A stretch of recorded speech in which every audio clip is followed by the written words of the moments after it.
La tempête Sandy a continué sa course vers les États-Unis. Fortes rafales de vent et inondations ont été ses bagages qu'elle a déposés lors de son passage.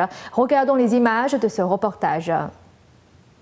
Sandy est l'une des plus grosses tempêtes à jamais avoir touché les États-Unis. Venue de l'Atlantique, elle a soufflé ses rafales de vent et de pluie après avoir forcé l'évacuation de centaines de milliers de personnes, l'arrêt des transports publics et l'interruption de la campagne présidentielle. Des inondations ont été enregistrées dans de nombreuses villes le long de la côte atlantique et des précipitations de neige ont été observées sur les hauteurs à l'intérieur du pays. Des vagues immenses se sont écrasées sur les routes dans le Connecticut et Rhode Island. À New York, une femme a été assommée par un arbre emporté par le vent.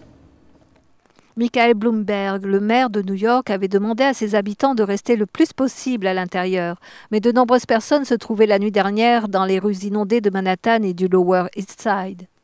Dans le canton de Fairfax, en Virginie, les pompiers se sont rendus de maison en maison pour demander aux habitants du quartier de Huntington, fortement exposés au risque d'inondation, d'évacuer immédiatement.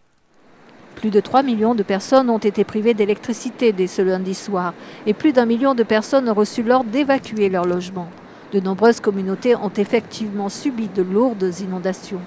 Selon le Centre national des ouragans, Sandy a touché la côte atlantique des États-Unis sous forme de post-cyclone tropical, soit une tempête moins forte qu'un cyclone, mais avec des vents bien plus intenses que ceux d'un ouragan, soufflant à plus de 130 km/h.